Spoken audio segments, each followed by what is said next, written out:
اور آج یہ لیلۃ القدر ہے۔ اللہ کریم آج اپنے بندوں کے لیے اپنی شان غفاری سے بے پناہ بخشش کا اعلان فرماتا ہے۔ کاش ان بخشے ہوئے لوگوں میں ہمارا بھی نام شامل ہو جائے۔ میرے عزیزوں، لیلۃ القدر کو لوگوں نے یہ سمجھا ہو کہ یہ شاپنگ کی رات ہوتی ہے یا عید کی تیاریوں کی رات ہوتی ہے۔ میرے عزیزوں، اتنا حسین موقع جس کو مل رہا ہو جہنم سے آزادی کا، اگر اسے پتہ چل جائے کہ جہنم ہے کیا چیز، اس کے دروازے کیسے ہیں، اس کے طبقات کیسے ہیں، تو میرے عزیزوں شاپنگ تو دور کی بات، وہ جینے کے اندر مزے ہی ختم کر لے گا۔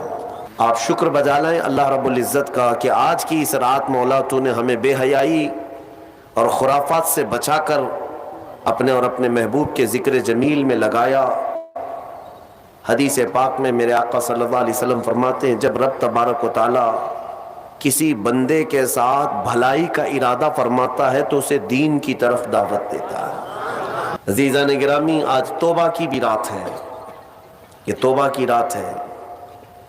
بعض صوفیہ اکرام اس کو توبہ کی رات سے بھی منسوب کرتے ہیں کہ اس سے بہتر موقع کب ملے گا آپ کو کہ خود رحمان یہ فرما رہا ہے کہ کوئی ہے مجھ سے بخشش طلب کرے میں اسے معاف کر دوں۔ تو یہ آج کی رات توبہ اسی لیے بھی میں عرض کر رہا ہوں کہ اللہ نے سورہ نور میں ارشاد فرمایا، اے ایمان والو تم سب کے سب مل کر کے اللہ کی بارگاہ میں توبہ کرو، ان قریب کامیاب ہو جاؤ گے۔ یعنی توبہ کو بھی رب ذوالجلال نے فرمایا تمہاری کامیابی کی سیڑھی ہے۔ میرے عزیزو، آج ہزاروں بیماریاں ہمارے معاشرے میں گھر کر چکی ہیں، اور ان بیماریوں کا ایک علاج یہ بھی ہے کہ بارگاہ رب العزت میں حاضر ہو کر کے اپنے پچھلے تمام گناہوں سے توبہ کر لیں۔ بے شک اللہ تعالیٰ توبہ کرنے والے اور پاکیزہ رہنے والوں کو پسند فرماتا ہے۔ توبہ کرنے والوں کو اللہ تبارک و تعالیٰ پسند فرماتا ہے۔ کس چیز سے توبہ کرنے والے ہیں آپ؟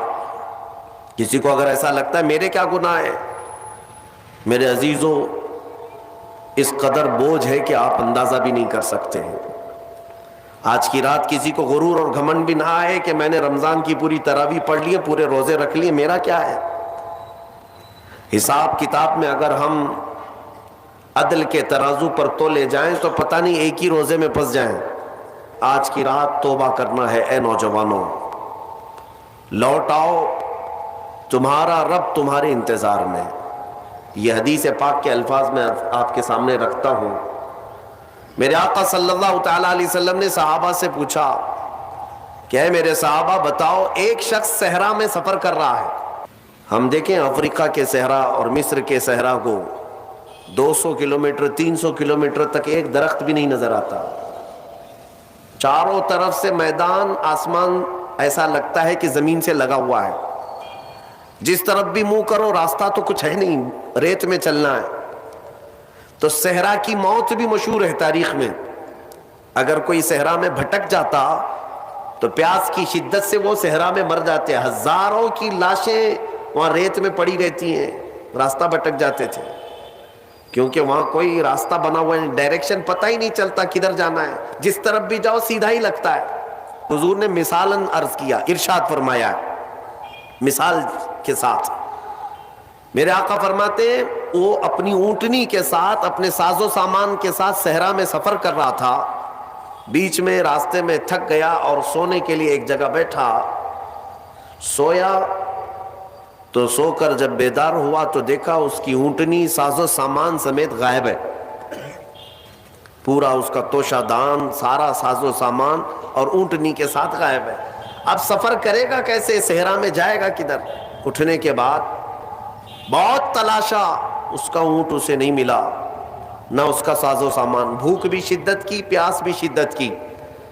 اب سفر اس کے لیے موت کا قریب کا وقت ہے، تھک گیا۔ میرے عزیزوں واپس وہ تھک ہار کر کے ایک جگہ سویا، ایک جگہ سو گیا، اور جب نیند سے بیدار ہوا تو دیکھا اس کی اونٹنی ساز و سامان کے ساتھ اس کے پاس کھڑی ہے۔ توجہ چاہتا ہوں، اب میرے آقا صلی اللہ علیہ وسلم صحابہ سے پوچھتے ہیں، یہ مثال عربوں کو دی گئی تھی، کیونکہ وہ اونٹ کے سفر کو بھی جانتے تھے اور صحرا کو بھی جانتے تھے. حضور نے پوچھا صحابہ سے اس اونٹنی والے کو کتنی خوشی ہوگی؟ تھک ہار کر کے ساری امیدیں ختم ہو گئی تھی، پھر اچانک اس کو ساز و سامان کے ساتھ اس کی سواری مل گئی تو کتنی خوشی ہوگی؟ صحابہ نے کہا یا رسول اللہ اس کی زندگی کی وہ سب سے بڑی خوشی ہوگی، کیونکہ اس کی کھوئی ہوئی چیز مل گئی، اس کا راستہ اب آسان ہو جائے گا، اس کے زندہ رہنے کی امیدیں جاگ گئی. نبی اکرم صلی اللہ تعالی علیہ وسلم ارشاد فرماتے ہیں بلا تشبیہ و بلا تمثیل، میرے آقا فرماتے ہیں اے میرے صحابہ، اس سے زیادہ خوشی جب بندہ گناہوں سے توبہ کر کے آتا ہے تو مولا خوش ہوتا ہے کہ میرا بندہ میرے پاس واپس آ گیا، میرا بندہ میرے پاس واپس آ گیا. اور رب تبارک و تعالیٰ فرشتوں پر رشک فرماتا ہے جب بھٹکا ہوا کوئی واپس اپنے راستے پر آتا ہے تو رحمان خوش ہوتا ہے. میرے عزیزو، میں نے یہ بھی پڑھا ہمارے گناہوں کی وجہ سے، ہماری بدعمالیوں کی وجہ سے یہ پوری کائنات کی ہر چیز خفا ہوتی ہے. آپ کیا سمجھتے ہیں کہ یہ درخت تمہیں سلام کر رہے ہوتے ہیں؟ یہ زمین یہ آسمان تمہیں دعائیں دے رہے ہوتے ہیں؟ یہ ہمارے گناہوں کو اپنے سامنے آنکھوں سے دیکھ کر کے اللہ کی بارگاہ میں کہتے مولا تو انہیں ہلاک کیوں نہیں کرتا؟ زمین بھی کہتی ہے کہ مولا تو حکم دے میں پھٹ جاؤں اور اندر ان کو سمو لوں. یہاں تک کہ فرمایا گیا سمندر روزانہ جلال میں آتا ہے گناہوں کی کثرت کی وجہ سے. یہ جو عیاشیاں زمین پر کرتے ہیں بندے، اللہ کی زمین ہے، سلطنت اس کی ہے، حکومت اسی کی ہے، کھاتے اسی کا ہو، پیتے اسی کا ہو، اور نافرمانی اسی کی زمین پر، تو سمندر روزانہ 2 مرتبہ جلال میں آتا ہے، غصے میں آتا ہے، اور باہر نکل کر کے آتا ہے اور کہتا ہے مولا تو مجھے حکم دے دے، اجازت دے دے، میں ایسی تباہی لاؤں گا کہ ان کے گھروں کے چھتیں اکھڑ جائیں اور ان کا نشان ختم ہو جائے. رب تبارک و تعالیٰ کا حکم ہوتا ہے سمندر تو واپس چلا جا، میں اپنے بندوں کے توبہ کا انتظار کر رہا ہوں. سمندر کو واپس کر دیا جاتا ہے. آپ دیکھیں پانی ابال کھاتا ہے، موجیں تھپیڑے مارتے ہوئے کنارے تک آتی ہیں اور پھر چلی جاتی ہیں، پھر چلی جاتی ہیں. بزرگوں نے فرمایا روزانہ سمندر اجازت مانگتا ہے کہ ان کے گناہوں کی پاداش میں انہیں تباہ کر دوں، لیکن میرے عزیزوں وہ رحمان ہے جو اپنے بندوں سے ماؤں سے زیادہ پیار کرتا ہے، ماؤں سے زیادہ رحم فرماتا ہے. میں نے ایک روایت پڑھی تھی، حضرت ایوب علیہ الصلوۃ والتسلیم اللہ رب العزت کی بارگاہ میں عرض کرتے ہیں کہ مولا یہ جب بہت زیادہ گناہ کرتے ہیں تو ان سب کو ہلاک کیوں نہیں کرتا؟ فوراً ان کے گناہوں پر ان کی ہلاکت کیوں نہیں آتی؟ آپ سے کہا گیا، آپ کو حکم ہوا کہ آپ مٹی کے مٹکے بنائیں، خوبصورت سے خوبصورت. حکم خدا تھا تو وہ بنانے پر لگ گئے، الگ الگ رنگ کے، الگ الگ نقش و نگار کے بنا کر کے تیار ہوئے. تو رب تعالیٰ نے فرمایا اب ایک لائن سے ایک ایک کو توڑتے آؤ. بنانے کا حکم ہوا اور اس کے بعد توڑنے کا حکم ہوا. جب توڑنا چاہ رہے تھے تو ان کو یاد آ رہی تھی چیزیں کہ میں نے اس کو اتنی محنت سے بنایا، اتنے نقش و نگار اس میں کیا، اس کو توڑنا ہے، اس کو توڑنا ہے. ان کا دل پسیج گیا کہ اپنی محنت سے ہاتھوں سے بنایا ہوا یہ مٹکا ہے، اس کو اپنے ہاتھوں سے توڑ دو. حکم تھا رب تعالیٰ کا. تو رب تبارک و تعالیٰ نے فرمایا ایوب تم نے مٹی کے مٹکے ہاتھوں سے بنائے اور توڑنے کا تمہارا دل نہیں کرتا، یہ پورے بندے میری دستے قدرت سے بنائے ہوئے ہیں. یہ رب تبارک و تعالیٰ کی مخلوق ہے، کیا میں ان کو ایسے ہی ہلاک کر دوں؟ میرے عزیزو جلدی عذاب نہیں آتا. چوریاں بھی عروج پر ہوتی ہیں، زنا بھی عروج پر ہوتے ہیں، ڈکیت بھی ہوتے رہتے ہیں، لیکن پھر بھی مولا کریم مہلت پر مہلت دیتا ہے، مہلت پر مہلت. جلد کسی کے گناہوں کو آشکار بھی نہیں کیا جاتا. حضرت عمر فاروق رضی اللہ تعالیٰ عنہ کے زمانے میں ایک شخص شراب کے جرم میں پکڑا گیا، اس کو سزا کے لیے لایا گیا. تو اس نے کہا کہ حضور معاف کر دیں، میرا پہلا جرم ہے، اس کے بعد نہیں کروں گا. آپ نے فرمایا تو جھوٹ بولتا ہے، تو جھوٹ بولتا ہے. کہا کہ نہیں سچ کہہ رہا ہوں کہ پہلی بار پکڑا گیا ہوں, پہلی بار میں نے ایسا کیا ہے. انہوں نے کہا نہیں تو جھوٹ بولتا ہے, جب سختی کی گئی تو پتا چلا اس نے اس سے پہلے 10 بار کیا ہے. لوگوں نے پوچھا آپ اتنا یقین کے ساتھ کیسے کہہ رہے؟ امیر المومنین نے فرمایا مجھے میرے رب کی ذات پر یقین ہے, وہ پہلے گناہ پر جلدی پکڑ نہیں کرتا, چھپاتا ہے. مولانا روم رحمت اللہ تعالی علیہ فرماتے ہیں مثنوی میں, مدینے میں ایک سارنگی رہتا تھا, سارنگی بانسری بجانے والا, اسی سے اس کی کمائی چلتی تھی. بجاتا تھا, سریلی آواز, سریلی اس سے میوزک نکلتی تھی, لوگ سنتے تھے. وقت گزرتا گیا, اسی کی کمائی میں چلتے رہے. لیکن ایک بات یاد رکھنا ہے نوجوانوں, وقت سب کے ساتھ ہمیشہ ویسا نہیں رہتا. آج جو نوجوان ہیں کل بوڑھے ہو جائیں گے. وہ سارنگی جو زندگی بھر بانسری بجا بجا کر کے پیسہ کماتا تھا, 80 سال کا ہو گیا, سانس پھولنے لگی. اب جب سانس پھولنے لگی تو بانسری بجتی نہیں, لے ٹوٹ جاتی ہے. لوگ نہیں سنتے تھے, کہتے تھے بڑھاپے میں اس کی بانسری بجتی ہی نہیں, کیا بات اس کی باجے کو سنے. لوگ چھوڑ چھوڑ کر کے جانے لگے. نہ کوئی محفل گرم ہوتی, نہ کوئی اس کو پیسہ دینے والا تھا. اور اب تو ایسے حالت ہو گئی کہ اس بوڑھے کے 80 سال کی عمر میں پیٹ کے لالے پڑ گئے, کھانے پینے کے لیے کچھ نہیں ہے. جو کچھ بھی ملتا تھا وہ بانسری کے بجانے سے ملتا تھا. تھک ہار کر کے اپنی بانسری کو لے کر کے آیا جنت البقیع قبرستان, مدینہ طیبہ کا مشہور قبرستان. غالباً ایسی کوئی مقدس رات رہی ہوگی, یہ حضرت عمر فاروق کا زمانہ ہے. رات کافی ہو چکی, مدینہ سو رہا, مدینے کے لوگ سو رہے ہیں. اور وہ قبرستان میں آیا اور قبروں کو دیکھنے لگا. کہا عنقریب میرا بھی یہیں جانا ہے, مجھے بھی منو مٹی تلے اب دب جانا ہے. چند لمحوں کا میں مہمان ہوں, چند دنوں کا پتہ نہیں. اور زندگی بھر بانسری بجا بجا کر کے کھاتا رہا. آج کے دن اس نے کیا کیا, بانسری اٹھایا اور توڑ دیا. لکڑی کی ہوتی تھی, توڑ دیا اور کہا اے رحمان تیرا بندہ ہوں, دنیا نے مجھے کھلانا پلانا چھوڑ دیا ہے, کیا اب تو بھی نہیں کھلائے گا, کیا تو بھی نہیں پلائے گا. وہ پکارتا رہا اور روتا رہا اور کہا میرے پاس اس کے علاوہ اب کوئی دروازہ باقی نہیں ہے. بانسری توڑ دیا اور پکارتا پکارتا تھک ہار کر اسی قبرستان میں مٹی میں ہی سو گیا, تھک کر کے گر گیا نیچے. جانتے ہیں سیدنا عمر ابن خطاب رضی اللہ تعالیٰ عنہ مسجد نبوی میں رات کے وقت قرآن پڑھ رہے تھے, عبادت میں مشغول تھے. آپ کی آنکھیں کیا بند ہوئی, مصطفیٰ کریم صلی اللہ تعالیٰ علیہ وسلم تشریف لائے. کہا عمر اٹھو مسجد سے, جاؤ جنت البقیع میں میرا ایک غریب امتی بھوکا ہے, میرا ایک غریب امتی بھوکا ہے. میرے رب نے حکم دیا کہ اس کے کھانے پینے کا انتظام کرو. اللہ اکبر. حضرت عمر بیدار ہوئے کہ رسول پاک صلی اللہ علیہ وسلم حکم فرمائے اور رحمان کا حکم آیا کہ کوئی کھانے کے لیے مجبور ہے. تو حضرت عمر کہتے ہیں کہ ضرور کوئی مقدس مہمان ہے میرے مصطفیٰ کا, کوئی مقدس مہمان ہے, کوئی بڑا نیکوکار آدمی ہے جس کے لیے مولا نے حکم فرمایا. اپنے گھر سے توشہ بنوایا اور اچھی غذا بنوائی اور لے کر کے خود اپنے ہاتھ سے جنت البقیع آئے اس مہمان کو ڈھونڈنے کے لیے. کون مقدس مہمان ہے؟ پورے قبرستان میں کوئی نظر نہیں آیا اور اس مٹی پر یہی بوڑھا کمزور اپنی بانسری توڑے ہوئے گرا ہوا نظر آیا. آپ گئے, اس کو جگایا, پوچھا کون ہو؟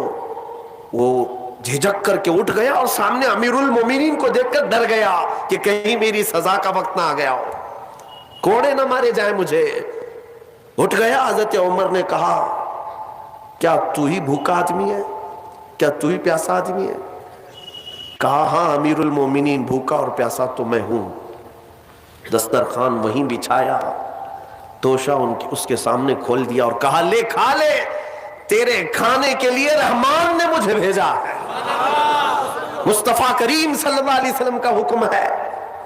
وہ بوڑھا ایک لقمہ کیا اٹھایا تھا کہ کرب سے اور درد سے رونے لگ گیا اور کھڑا ہو گیا اور پکار کر کے کہنے لگا، اے مولا، اے رب قدیر، 80 سال کا ہو گیا، زندگی بھر لوگوں کو خوش کرنے کی کوشش میں تجھ سے منہ پھیرا رہا، آج ایک رات تجھے کیا پکارا کہ تو نے وقت کے امیر المومنین کے ہاتھ میرا توشہ بھیجا، وقت کے امیر المومنین کے ہاتھ میرے کھانے اور روٹی کا انتظام کیا۔ یہ کہہ کر کہ وہ بے ہوش ہو کر گر پڑا۔ میرے عزیزوں، یہ آج کی رات میں تم سے اتنا مطالبہ کروں گا، دیر ابھی بھی نہیں ہوئی، پلٹ آنے کا وقت ہے۔ وَتُوبُوا إِلَى اللَّهِ جَمِيعًا أَيُّهَا الْمُؤْمِنُونَ، تم سب کے سب اللہ کی طرف لوٹ آؤ اے مومنو۔ میرا مولا فرماتا ہے لعلکم تفلحون، ان قریب تم کامیاب ہو جاؤ گے۔ اسی کو تو اقبال نے کہا تھا، وہ ایک سجدہ جسے تو گراں سمجھتا ہے، وہ ایک سجدہ جسے تو گراں سمجھتا ہے، ارے 1000 سجدوں سے دیتا ہے آدمی کو نجات۔ ادھر ادھر سر جھکانے سے تیرے سر کو اگر کوئی چیز بچا سکتی ہے تو میرے رب کا سجدہ ہے۔ یہاں جھک گئے تو مولا ہر جگہ جھکنے سے بچا لے گا، یہاں کے فقیر ہو گئے تو مولا ہر جگہ کے فقر سے بچائے گا، اس بارگاہ کے محتاج ہو گئے تو دنیا کی محتاجی سے بچائے گا۔ میرے عزیزوں، میں آپ کو اور ایک بات عرض کر کے، حالانکہ میرا عنوان الگ ہے، میں صرف رات کی بات تھی، آج کی جو رات ہے وہ توبہ کی رات ہے، شاپنگ میں اور عیاشی میں گزارنے کی رات نہیں۔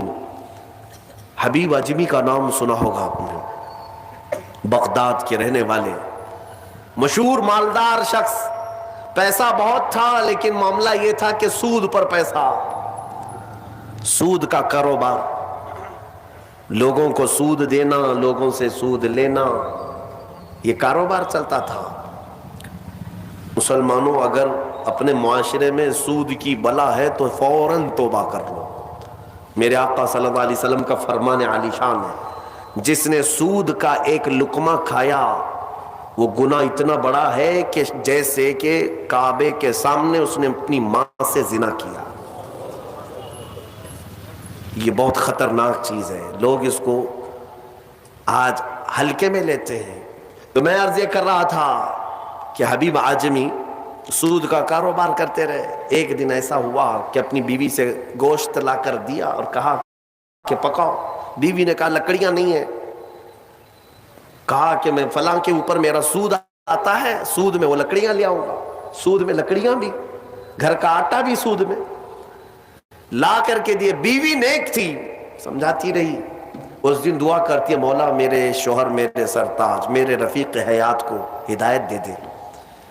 جب چولہے پر یہ ہانڈی رکھی گئی، کھانا پک گیا، یعنی سالن پکا، تو اس نے اتارا۔ حبیب اجمی دسترخوان پر تھے، ہانڈی کھولی گئی تو اس میں پکتا ہوا خون تھا، خون کے علاوہ کچھ نہیں۔ حبیب اعظمی نے پوچھا یہ کیا ہے؟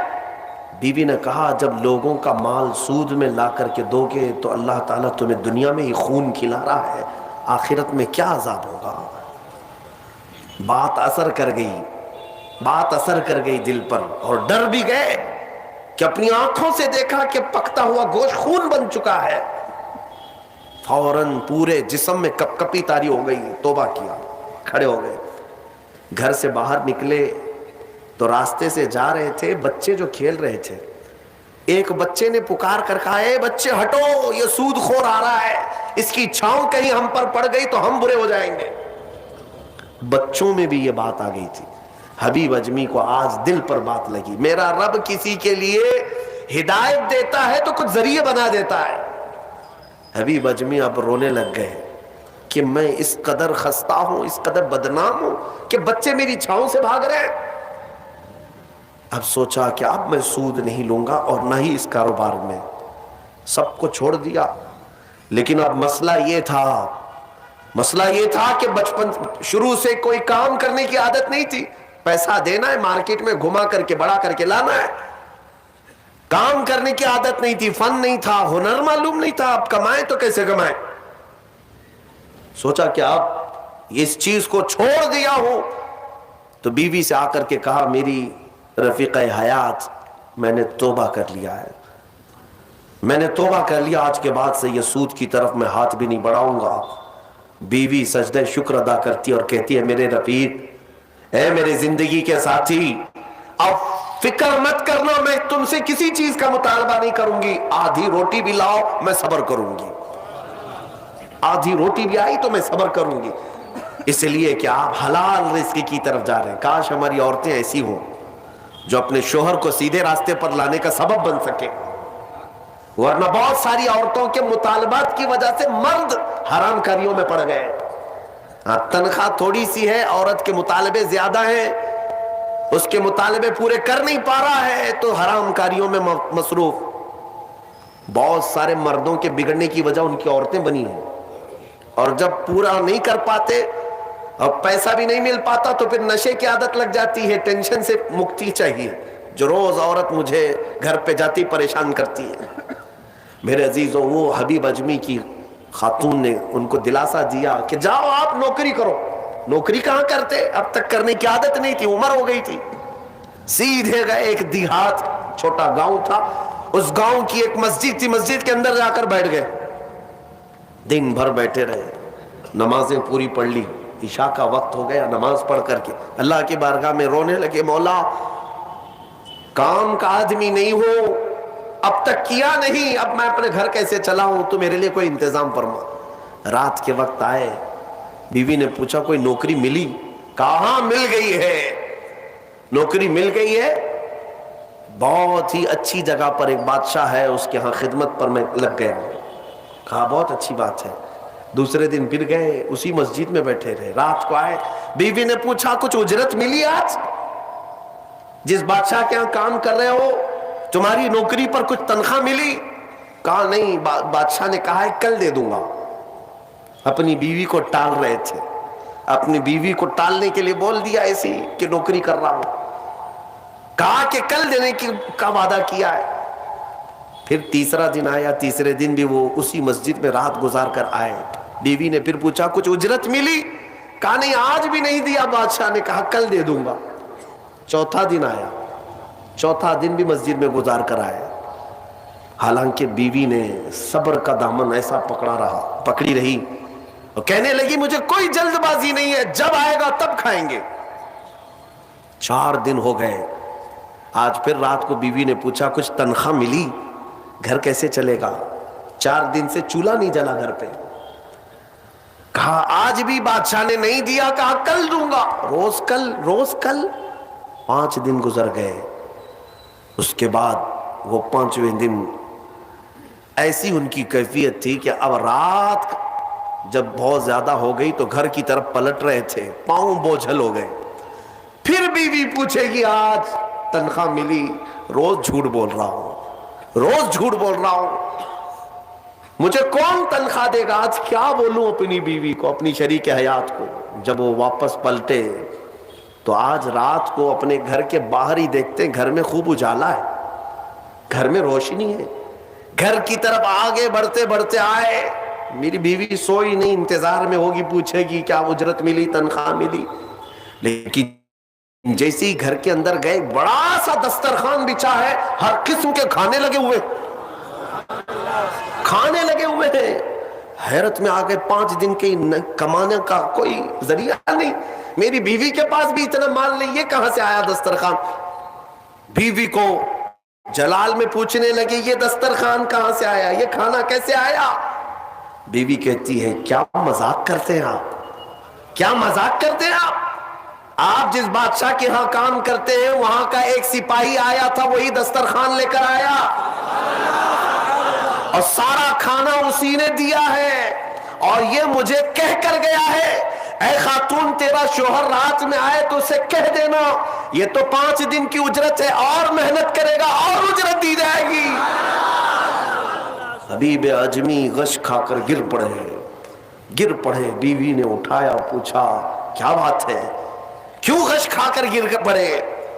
ہوش آنے کے بعد کہتے میری رفیق حیات آج سچ بتاتا ہوں، میں نے کوئی نوکری نہیں کی، میں نکما آدمی، کوئی نوکری نہیں کی، مسجد میں جاتا تھا خالی بیٹھا رہتا تھا، آج ڈر کر کے آ رہا تھا کہ تجھے جواب کیا دوں گا، وہ رحمان اس قدر غیرت مند ہے اپنے بندوں پر، اتنا رحیم ہے کہ تیرے سامنے شرمندہ ہونے سے بچانے کے لیے وہ جس کو بھیجا مولا وہ کسی بادشاہ کا سپاہی نہیں، وہ اسی رحمان کا کوئی فرشتہ آیا تھا جس نے کھانا دیا ہے۔ عزیزان گرامی، کہنے کے لیے بہت ساری باتیں ہیں، لیکن میں اتنی بات عرض کرنا چاہتا ہوں، زندگی گناہوں میں گزری، ایک بار توبہ کر کے حبیب اجمی کیا آ گئے اور مولا کریم نے اپنے سارے دسترخوان ان کے لیے کشادہ کر دیے۔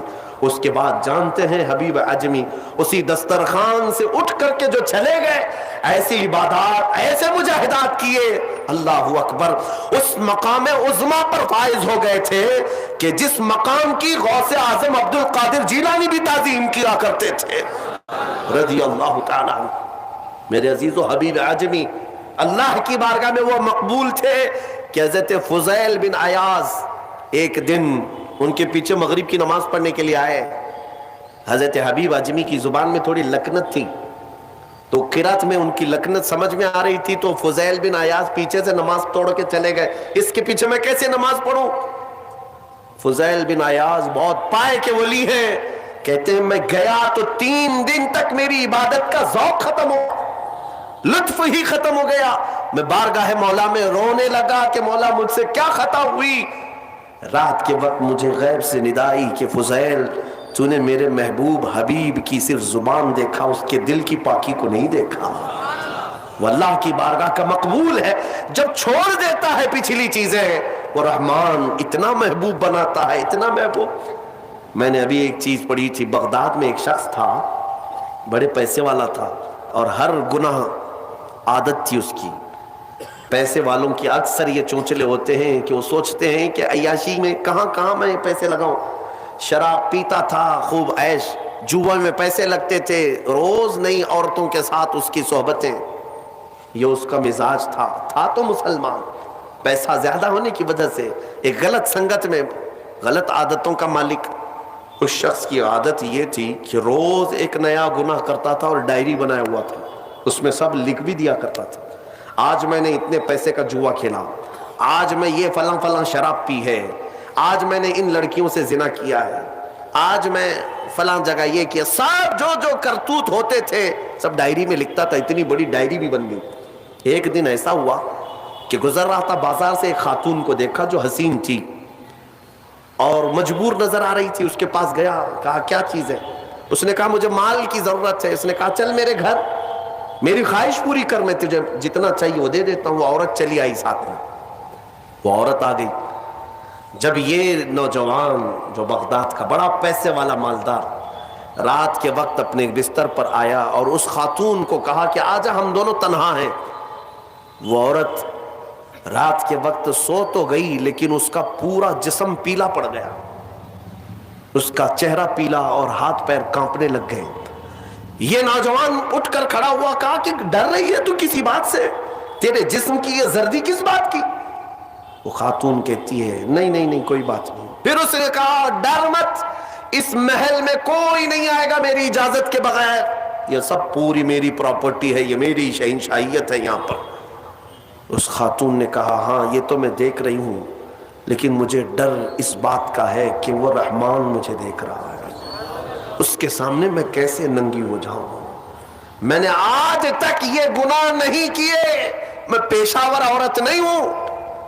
وہ کہتی ہے میں ایک بیوہ عورت ہوں، میرے 3 بچے ہیں، 4 دن سے بھوکے ہیں، میں روز انہیں تسلی دیتی ہوں کہ مجھے بازار میں کچھ کام مل گیا تو میں اجرت لا کر کے تمہیں کھلا دوں گی، مجھے کوئی نوکری نہیں دیتا، اور آج میں مجبوراً بازار میں کھڑی تھی، تو مجھے مل گیا، میں اپنے چھوٹے بچوں کے، یتیم بچوں کی بھوک کو ختم کرنے کے لیے تیرے گھر آ گئی، لیکن جب بستر پر سوئی تو مجھے خوف ہونے لگا کہ میرا رب دیکھ رہا ہے، میں نے آج تک جسم کو ننگا نہیں کیا۔ وہ ڈری ہوئی عورت تھی، پاکیزہ عورت تھی، جب اس کی زبان سے یہ جملے نکلے تو یہ جو نوجوان تھا جو گنہگار تھا وہ کھڑا ہو گیا، کہا اے خاتون اٹھ جا، بستر سے اٹھ جا، اور اس کے بعد کہتا ہے دیکھ میں تجھے بتاؤں میرے پاس کیا کیا ہے۔ اس زمانے کی جو سواریاں تھیں، گھڑیاں تھیں، سب میرے پاس، بڑا بنگلہ، بڑی جائیدادیں، ہر طرح کے کھانے، سونے چاندی زیورات سب میرے پاس. مولا نے مجھے بہت کچھ دیا، لیکن آج تو نے مجھے دل دیا، آج تو نے میرے دل کو جھنجھوڑا. میرے پاس اتنی نعمتیں ہونے کے باوجود میں اب تک ڈرا نہیں اللہ سے، اور تیرے گھر میں کھانے کو ایک لقمہ بھی نہیں، پھر بھی تو اللہ سے ڈر رہی ہے. مجبور ہونے کے باوجود تو ڈر رہی ہے اللہ سے. اس خاتون نے کہا کہ اے نوجوان، مجبور ہو، امیر ہو یا غریب ہو، سب کا بادشاہ وہی ہے، حساب سب سے برابر لے گا. اس خاتون کو بہت سارے پیسے دے کر کے اس نوجوان نے رخصت کیا اور کہا جا تیرے بچوں کو کھلا، آج کے بعد کبھی بازار میں بھیک مت مانگنا، اور میں سمجھتا ہوں میرے گناہوں کا کفارہ ہے کہ میں تیری مدد کر دیا، تو باہر نہ آ. اور اس خاتون کو بھیج دیا. آج اس کو احساس ہوا اب تک کیسی زندگی گزارتا رہا. رات کو مصلی بچھایا اور اللہ کی بارگاہ میں کھڑے ہو کر کہنے لگا مولا بہت گناہ کر چکا ہوں، بہت گناہ کر چکا ہوں، پورا جسم داغدار ہے، کیا مجھ جیسا آدمی بخشے جانے کے قابل ہے؟ کیا مجھ جیسا آدمی معاف کیے جانے کے قابل ہے؟ رویا جا رہا تھا اور اس کے بعد وہ سر اٹھا کر کہتا ہے اے رب میں نے اتنے گناہ کیے کہ لکھتے لکھتے میری ڈائری بھر گئی ہے، بک بھر گئی ہے. پھر تیرے پاس جو فرشتے ہیں نامہ اعمال لکھنے والے، انہوں نے کتنا. اور اس کے بعد ہاتھ جوڑ کر کہتا ہے رحمان اپنے دربار میں اتنی بات عرض کرتا ہوں، اگر میں بخشے جانے کے قابل ہوں تو مجھے معاف کر، یا تو پھر آسمان سے آگ بھیج کر کے مجھے ہلاک کر دے، مجھے ختم کر دے مولا. وہ روتے روتے روتے تھک گیا اور اس کے بعد اٹھتا ہے. توجہ، گھر کے اندر جا کر آج سچی توبہ کیا تھا. ڈائری وہ پھاڑنے کے لیے گیا جس میں روز گناہ لکھتا تھا، جو پچھلے سارے تھے ریکارڈ، کہتا ہے پھاڑ کر کے ختم کر دوں گا، آج کے بعد نشان بھی نہیں رکھنا ہے. جب وہ اپنے کمرے میں آیا اس ڈائری کو اٹھایا جو برسوں سے لکھ رہا تھا، وہ حیرت سے ڈوب گیا اس بات پر کہ جب وہ ڈائری اٹھایا تو دیکھتا ہے پورے اوراق سفید ہے، لکھا کچھ نہیں، ایک حرف بھی لکھا ہوا نہیں ہے. ورق پلٹتا گیا پلٹتا گیا پلٹتا گیا، کچھ نہیں ہے. وہ ادھر ادھر دیکھنے لگا، اس میری ڈائری سے مٹایا کس نے، میرے سارے ریکارڈ کس نے مٹایا. اس کے جسم پر کپ کپی تاری تھی، راشا تاری تھا.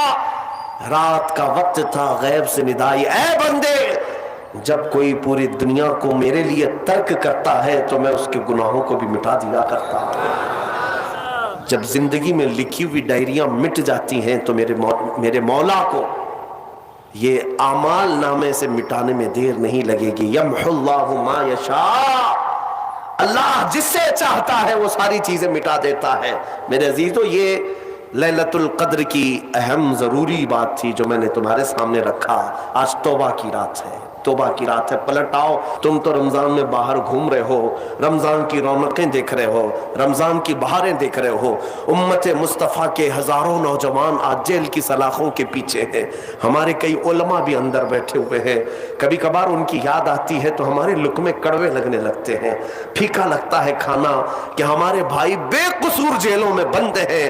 یہ کس لیے کہ ظالم آج ننگا ناچ ناچ رہا ہے. اے نوجوانوں، آفتیں اس قدر ہمارے سروں پر آ چکی ہے کہ اب ہمارا کیا محفوظ رہا اس ملک میں. سوچو تو ذرا صحیح، پہلے ایسا تھا کہ دور دراز سے کوئی سازشوں کے جال بنتے تھے، آمنے سامنے کوئی نہیں آتے. لیکن اب حالات ایسے ہو گئے کہ سامنے تمہارے تلواریں لہرائی جا رہی ہیں، سامنے تمہارے چاقویں لہرائی جا رہی ہیں، سامنے تمہیں مار ڈالنے کی باتیں کی جا رہی ہیں، لیکن کچھ بھی یہاں پر گورنمنٹ ایکشن نہیں لیتی. ایسا لگتا ہے کہ آج مسلمانوں کی ویلیو اس ملک میں چونٹی اور مچھروں سے بھی کم کر دی گئی ہے کہ کوئی مار دے تو کوئی پوچھنے والا بھی نہ ہو. یہ سب کیا ہمارے اوپر آفتیں آج نہیں ہیں؟ یہ ساری مصیبتیں آج نہیں ہیں؟ میں کبھی کبھار سوچتا ہوں کن کن مسائل پر آج میں گفتگو کروں، کن کن مسائل پر علماء سے بحث کریں، میٹنگ کس بات پر لی جائے، کانفرنس کس بات پر لی جائے. ہم سوچتے ہیں کہ ہمارے بچوں کے معاملات آج خطرناک ہو چکے، جوانوں کی حفاظت پر بات کی جائے، جوانوں کو بیدار کیا جائے، ان کی غیرت کو بیدار کیا جائے، لیکن پھر پتہ چلتا ہے کہ ہماری بچیوں کے حجاب بھی خطرے میں ہیں۔ اب ہم بچیوں کے حجاب پر آتے ہیں کہ سوچتے ہیں ہماری بہنیں، ہماری مائیں، ہماری بیٹیاں، آج ان کی عزت اور عفت خطرے میں ہے، ہم ان کی بات کرنے ہی لگتے ہیں کہ اللہ رب العزت کی طرف پکارنے والی اذانیں بھی خطرے میں لگتی ہیں۔ اذانوں کے بھی ہزاروں دشمن ہیں، ایک نہیں ہزاروں۔ اذان کو تنقید کا نشانہ، اذانوں کے بارے میں بات کی جائے، مدارس اسلامیہ خطرے میں ہے، مدارس پر بات کی جائے، ان مولویوں کی داڑیاں ٹوپیاں خطرے میں ہیں۔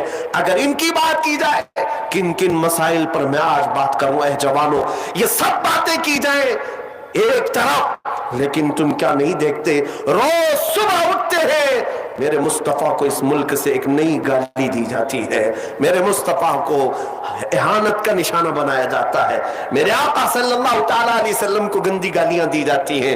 ہم کروڑوں کی تعداد میں آج آزمائش کے شکار ہیں، آج ہم ایسی آزمائش میں مبتلا ہیں، لیکن مجھے درد اس بات کا ہوتا ہے کہ پھر جس کے گھر پر اتنی مصیبتیں اتری ہو، اس گھر کا بچہ رات بھر پب جی کھیلنے میں مصروف ہے، اس گھر کا بچہ جس کی ماں کی عزتیں بازار میں لوٹی جا رہی ہے، یہ نوجوان آج نکڑ پر بیٹھ کر کے عیاشی میں مصروف ہے، اور تمہارے گھروں سے دھواں اٹھ رہا ہے، اور تم کہہ رہے ہو ابھی ساون کا بادل آیا ہے۔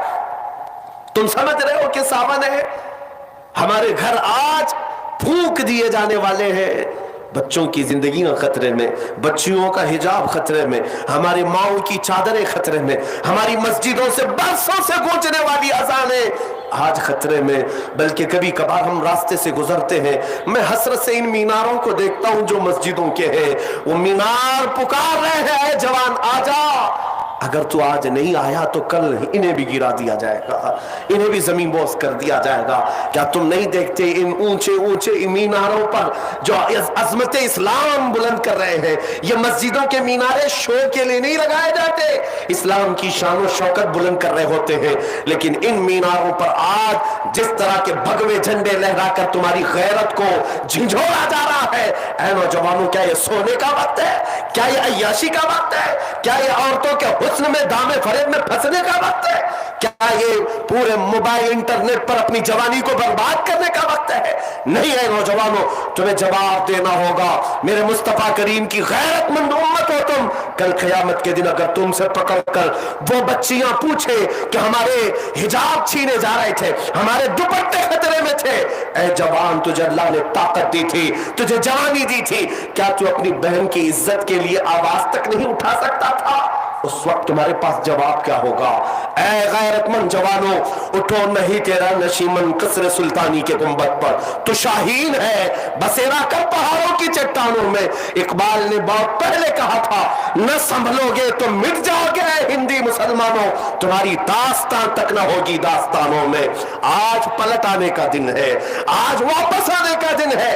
آؤ اللہ رب العزت کی بارگاہ میں اپنے نبی کو گواہ بنا کر کے کہو، بہت جی لیا ان عیاشیوں میں، بہت جی لیا ان رنگینوں میں، بہت جی لیا ان رانائیوں میں، اب وقت ہے میرے مصطفیٰ کے رخ جوان جہاں آرا کو دیکھنے کا وقت ہے۔ اے جوانوں آؤ، پلٹ آؤ، ابھی بھی وقت تمہارے پاس ہے۔ دو چند باتیں عرض کر کے اپنی گفتگو کو تمہارے پاس لاتا ہوں۔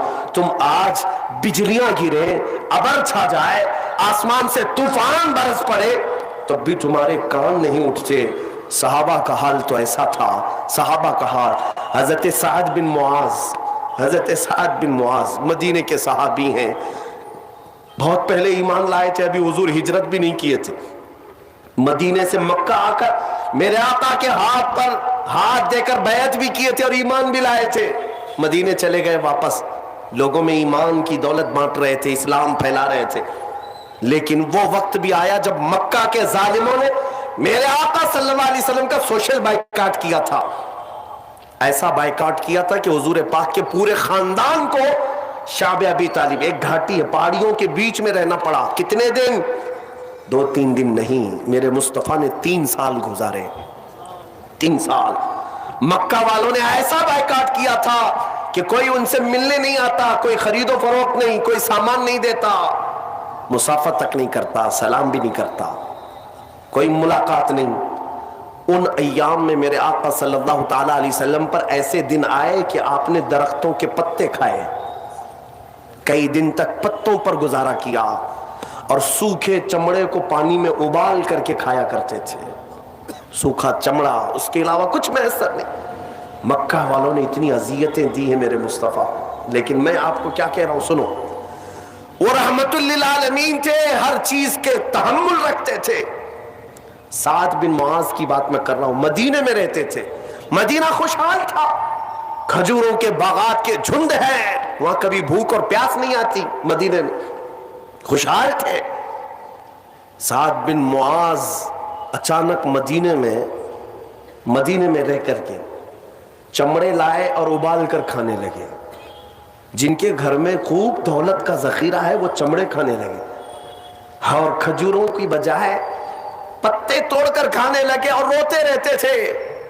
مدینے والے آ کر پوچھتے, سعد یہ تمہارا کیا حال ہے, چمڑے کھا رہے ہو؟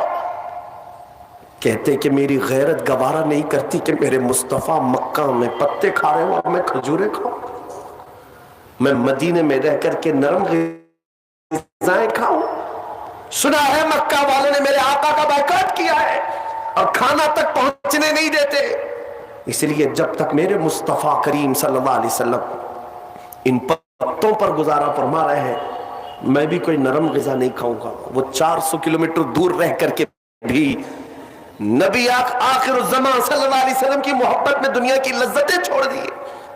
میں تم سے پوچھنا چاہتا ہوں اے نوجوانوں, آج میرے مصطفیٰ کریم صلی اللہ علیہ وسلم کو اتنی اذیت دی جا رہی ہے, کیا تم نے اپنی عیش میں کبھی کوئی کمی کی؟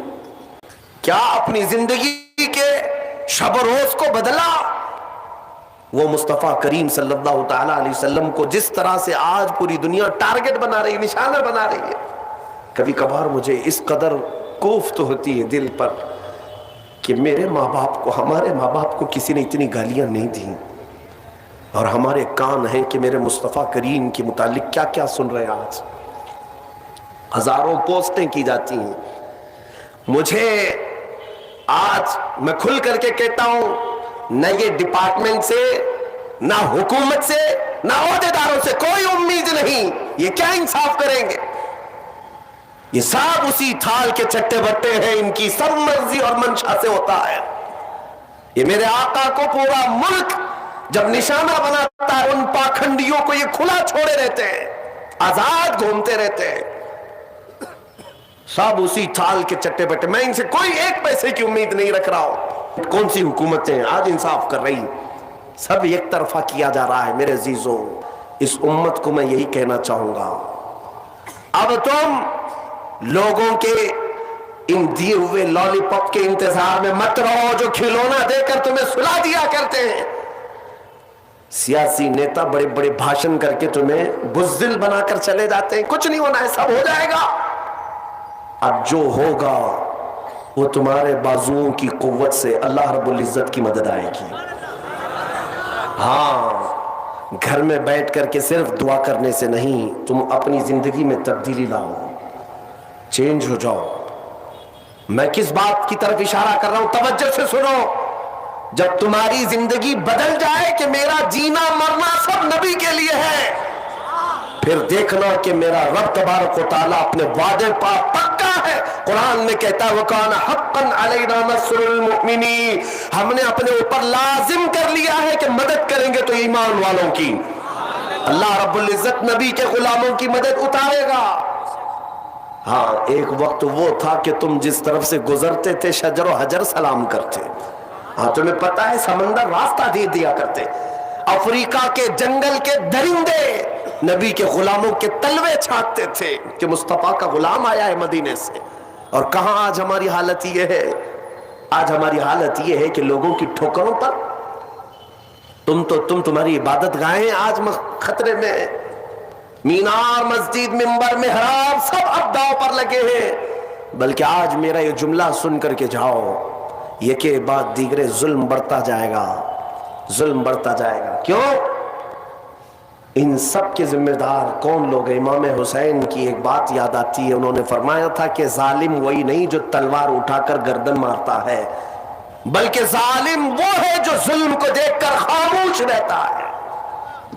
ظلم کو دیکھ کر خاموش. ہمارا کیا بگڑ رہا ہے؟ ہمارے ہاں تو سب سیف ہے, یہاں کچھ نہیں ہو رہا ہے.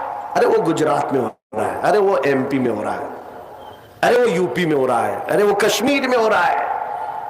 یاد رکھنا, پڑوس میں لگے ہوئے گھر کی آگ کی چنگاری جب اڑ کر آئے گی تمہارا گھر بھی جلائے گی, وہ آگ پھیلے گی. مومن جو زوال پذیر ہے آج, پیسے نہ ہونے کی وجہ سے نہیں, اقتدار نہ ہونے کی وجہ سے نہیں, ایجوکیشن نہ ہونے کی وجہ سے نہیں, تمہارا زوال کا سبب کچھ اور ہے. وہ کیا ہے؟ اقبال کہتا ہے طریق مصطفیٰ کو چھوڑنا ہے وجہ بربادی. اسی سے قوم دنیا میں ہوئی ہے بے اقتدار اپنی. اب علاج کیا ہے؟ علاج کیا ہے؟ اقبال کہتا ہے علاج صرف اتنا ہے کہ محمد سے وفا تو نے, کی محمد سے وفا تو نے, تو ہم تیرے ہیں, یہ جہاں چیز ہے کیا لوح و قلم تیرے ہیں.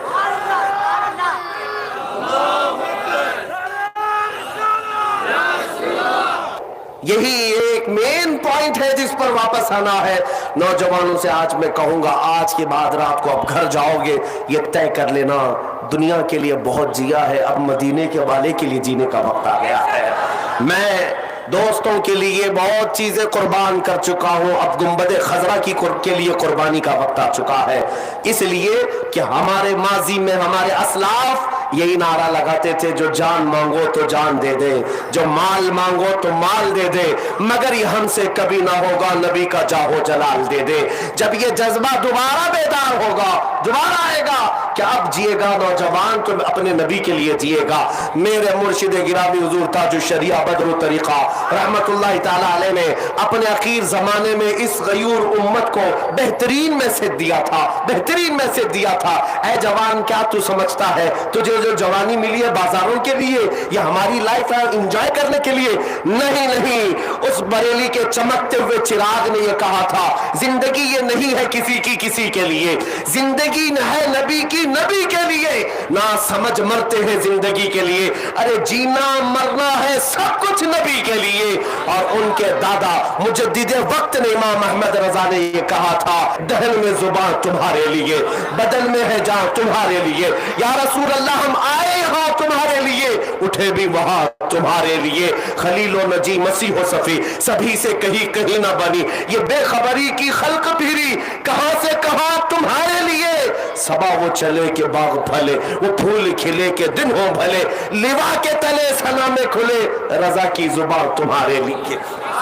زندگی گزارنے کا یہ طریقہ کر لو. اے نوجوانوں, تم ابھی دنیا میں جس طرح مست ہو, ایک وجہ یہ بھی ہے کہ تم نے آج تک وہ تڑپ نہیں پیدا کی جو بلال حبشی کی طرف تھی.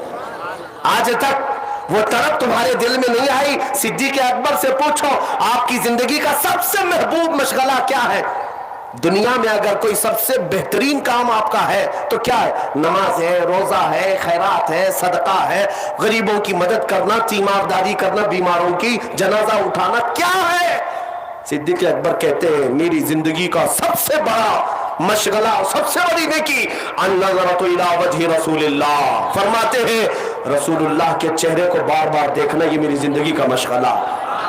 صحابہ کا یہ جذبہ بیدار کر لو, یہ آپ کے اندر تڑپ آ جائے اور عرض کرو مدینے والے کو یوں کہہ کر کہ میرے آقا آؤ کہ مدت ہوئی ہے تیری راہ میں آنکھیاں بچھاتے بچھاتے, بڑے دن ہو گئے ہیں گھر کو سجاتے سجاتے. جس دن تمہاری آواز پہنچے گی مدینے انشاءاللہ, وہ دن دور نہیں کہ وہ آمنہ کا لال, کائنات کا سب سے حسین چہرہ تمہارے خوابوں میں ہوگا, تمہاری آنکھوں کے سامنے ہوگا. یہ جذبہ میں تمہارے اندر اس لیے ڈال کر کے جا رہا ہوں کہ آج شاید آنکھیں بہت تھکی ہوئی ہیں دنیا دیکھ دیکھ کر کے, ان بازاروں کی زینت کو دیکھ دیکھ کر کے بے غیرتی آ گئی, ایمان کی حلاوت میں کمی آ گئی, نظریں آج گناہ کر کر کر کے اس قدر عیاش اور بے حیا ہو گئی کہ اب خون دیکھ کر کے بھی بیدار نہیں ہوتی, اپنے بھائیوں کے گردنوں پر چلتی ہوئی چھری دیکھ کر کے بھی بیدار نہیں ہوتی, اپنی ماں اور بہنوں کو بازار میں اجڑتا ہوا دیکھ کر کے بھی بیدار نہیں ہوتی. ان آنکھوں کی خطا یہ ہے کہ ان آنکھوں کو ہم نے عیاش بنایا ہے,